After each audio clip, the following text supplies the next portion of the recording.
तो 4 राज्यों के जो चुनावी परिणाम है वो घोषित किए। एक तरह से आप ये कहिए कि पिक्चर अब क्लियर हो चुकी है। रुझान कईयों के अभी कई जगहों पर अभी भी क्लियर नहीं हुआ है, लेकिन कई जगहों पर क्लियर हो चुका है। तो वो तस्वीर भी हम लगातार दिखा रहे हैं। और इस वक्त जो बड़ी खबर आ रही है तेलंगाना से आ रही है, जहां पर बीजेपी का वोट शेयर बढ़ा है। 7% बताया जा रहा है कि यहां बीजेपी का वोट शेयर बढ़ा है। तेलंगाना में अभी तक बीजेपी का वोट शेयर 13.77% था।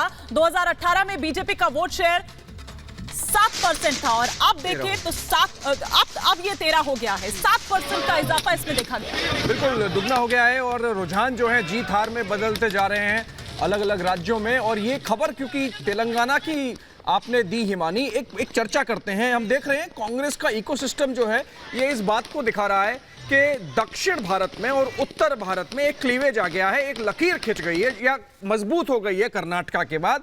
और दक्षिण भारत जो है वो कांग्रेस को ज्यादा स्वीकार करता है, उत्तर नहीं करता है। मेरे साथ कांग्रेस का रुख जानने के लिए हैं हमारे साथ रेनू मित्तल और प्रेम कुमार, और दोनों सीनियर जर्नलिस्ट हैं। और दूसरी तरफ बीजेपी के व्यू के लिए हैं हमारे साथ रजत सेठी और कनिष्क अग्रवाल। मैं कांग्रेस का समझना चाहता हूं रेनू जी, ये दक्षिण भारत और उत्तर भारत का अगर ये कांग्रेस का जो एक व्यू आ रहा है निकल के, तो क्या मान लें कि कांग्रेस ने स्वीकार कर लिया है कि अब वो दक्षिण भारत की एक पार्टी है, उनका पूरे भारत से कोई लेना देना नहीं है?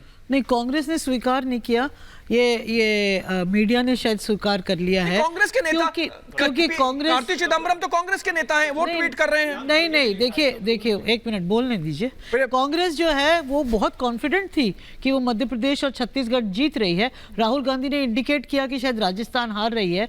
तो मेरे को लगता है कि जो भारत जोड़ो यात्रा थी उसका सक्सेस ज्यादा विजिबल था साउथ में और इतना नहीं नॉर्थ में। और जो ये सनातन की पूरी कंट्रोवर्सी हुई, देखिए साउथ जो है वो बहुत पहले ही ब्राह्मण ऑर्डर को हटा चुका था। बहुत सारे लोग छोड़ चले गए थे। वहाँ एक अलग व्यू पॉइंट है। जिस तरह से सनातन धर्म को समझते हैं नॉर्थ इंडिया में, वैसा साउथ में नहीं। आप जस्टिफाई कर रही हैं, पर ये बैकफायर कर सकता है। अगर हुआ ना, ये नॉर्थ इंडिया में हुआ बैकफायर, साउथ में भी बैकफायर कर सकता है। क्योंकि आज की तारीख में साउथ देखिए अब एक अलग लेवल पे उनका कास्ट सिस्टम ऑपरेट कर रहा है। और जिस तरह से वहाँ चल रहा है, मेरे को लगता है कि जो स्टालिन के बेटे ने बोला, फिर खरगे जी के बेटे ने उसको रिपीट किया, यहाँ वहां पर एक अलग कांग्रेस पार्टी का अलग बिल्कुल नुकसान हुआ नॉर्थ इंडिया में। साउथ में नुकसान होगा, मैं ये कह रहा हूं। अब जब होगा देखी जाएगी, अभी तक तो नहीं हुआ साउथ। ये कांग्रेस सोचती नहीं है क्या? क्यों? कनिष्क बात समझिए, आज की तारीख में रेणु जी आप बात समझिए, कांग्रेस ने इसको नहीं किया।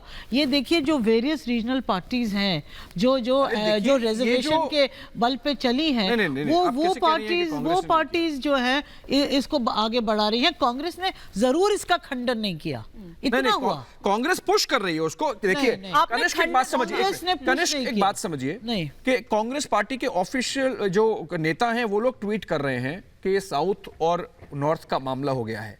आज की तारीख में लोकसभा सांसद आप देखें तो कांग्रेस के 29 हैं और भारतीय जनता पार्टी के 30 हैं।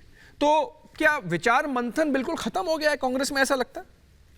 मुझे तो यही लगता है कि विचार मंथन बिल्कुल खत्म हो गया है।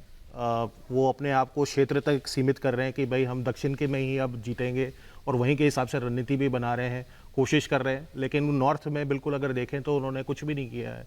और प्रेम कुमार जी, एक और बात समझ में आती है, ये पूरा नॉर्थ साउथ का डिबेट से आगे जाते हैं। ये जो पूरा रिजल्ट आया है हिंदी हार्टलैंड, काउ बेल्ट, या आपसे जो भी कहें, मध्य प्रदेश, राजस्थान, छत्तीसगढ़, 18 में इस समय तीनों कांग्रेस के पास थे, आज तीनों भारतीय जनता पार्टी के पास लगभग चले गए हैं। छत्तीसगढ़ लगभग, मेरे को लगता है आंकड़ा जो है बहुत बदलेगा नहीं। अब 6 महीने से कम का समय रह गया है। क्या कांग्रेस पार्टी में कोई थिंक टैंक है, कोई एक गुट है जो सोचता हो और ठीक से सोचता हो कि 6 महीने में क्या ऐसी आप एक फौज खड़ी कर लेंगे जो इतनी बड़ी लड़ाई लड़ सके? देखिए, इस रिजल्ट को देखें तो कांग्रेस का वोट परसेंटेज ऑलमोस्ट इंटैक्ट है, जैसे राजस्थान में या फिर मध्य प्रदेश में, छत्तीसगढ़ में डाउन थोड़ा सा दिखा है। लेकिन बीजेपी ने अपना वोट परसेंटेज बहुत बढ़ाया है। जैसे राजस्थान में 48% तक चलेगी, या उसी तरीके से 8% का लगभग मार्जिन राजस्थान में और छत्तीसगढ़ में भी।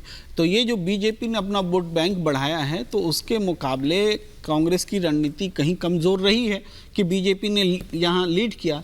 दूसरी बात है कि नैरेटिव सेट करना जो होता है, जिस वजह से पूरा चुनाव लड़ा जाता है, तो उसमें बीजेपी के पास हिंदुत्व का नारा था, अपना डबल इंजन की सरकार का नारा था, ये नरेंद्र मोदी जी का फिगर था, ये 3 फिगर के साथ कांग्रेस के साथ में कांग्रेस इसको काउंटर दे रही थी। जैसे वो गारंटी, अब गारंटी वर्ड को नरेंद्र मोदी जी ने अपने नाम से जोड़ के एक तरह से अपहरण कर लिया, क्योंकि गारंटी तो कांग्रेस दे रही थी। पर आपके नेताओं का भी दम होना चाहिए ना कि वो नहीं ले पाए उनसे। ये जो हुआ वो मैं बता रहा हूँ, वो हुआ है तभी तो ये रिजल्ट है। मैं रजत से पूछता हूँ, देखिए गारंटीज का बात कर लीजिए, भारत जोड़ो यात्रा कर लीजिए, नफरत की दुकान कर लीजिए, महिला रिजर्वेशन कर लीजिए, कास्ट सर्वे कर लीजिए, एमआरआई एक्सरे कर लीजिए, अब कुछ बचा ही नहीं है मुद्दा शायद कांग्रेस पार्टी के पास। विकास पे कभी उनको लड़ना नहीं था, अदानी अंबानी भी खत्म हो गया। अरे खत्म आज भी आप सोचिए, इतने रिजल्ट्स आ रहे, कांग्रेस का पहला ट्वीट अभी भी अदानी अंबानी है, मोदी यही। आप क्या सोच बोलेंगे इस पार्टी को? ऐसी मैं बहुत न्यूट्रली मैं बता रहा हूं, कोई भी आपका एक भी दर्शक, अभी आप कांग्रेस का ट्विटर हैंडल खोल लीजिए, आप ऊपर के 5 ट्वीट देखिए, ना तो जनता का धन्यवाद देना, मतलब जो बेसिक एक एथिक्स होता है कि भाई आप चुनाव लड़ते हो, बचा क्या है? कुछ नहीं बचा है उनका, उनकी पूरी बुद्धि भ्रष्ट हो चुकी है और भी भ्रष्ट होती चली जाएगी। ये जो बुद्धि भ्रष्ट होने का सबसे बड़ा सैंपल दिया इन्होंने, वो यही दिया है नॉर्थ वर्सेस साउथ करके। इससे बड़ा विद्रूप सोच क्या हो सकती है? कहने को बोलते हैं कि हम भारत जोड़ो करेंगे, भारत जोड़ो करने की बात करी थी, कांग्रेस ने करी थी। नकारने वाली पॉलिटिक्स की, जैसे हम मुसलमान को टिकट नहीं देंगे, हम जाट लीडरशिप की जगह हम गैर जाट को लीडरशिप पैदा करेंगे, हम मराठा की जगह गैर मराठा लीडरशिप पैदा करेंगे। ये नकारने वाली पॉलिटिक्स का एक्सटेंशन है कि अब बीजेपी जो कि साउथ में साफ हो गई है, तो अब वो कांग्रेस पर उल्टा नैरेटिव लगा रही कि ये दक्षिण की पार्टी है। दरअसल ये सिचुएशन 2018 में भी थी। कांग्रेस पार्टी अगर 66% हिस्से पर बीजेपी का शासन बात बोली ना, कास्ट सेंसस को लेकर अगर इशू अगर सीरियस है कांग्रेस पार्टी में, आपको एक चैलेंज देता हूं, कांग्रेस पार्टी बोले रेवंत रेड्डी को मैं मुख्यमंत्री नहीं बनाऊंगी, अपर कास्ट है, मैं वहां से बट्टी जी जो है, पर वहां वोट ही रेड्डी के बड़े नाम पे नेता पड़ा है। नेता सारा रेड्डी समूह इकट्ठा हो गया कि हमें रेड्डी चीफ मिनिस्टर चाहिए, सारा रिसोर्सेज दिया गया, पैसा आया, बिल्डर्स लॉबी का, खाने वाले अलग हैं, कंस्ट्रक्शन का, घर की रहेगी ना घाट की, ये धोबी तो बोलते ही जाते हैं।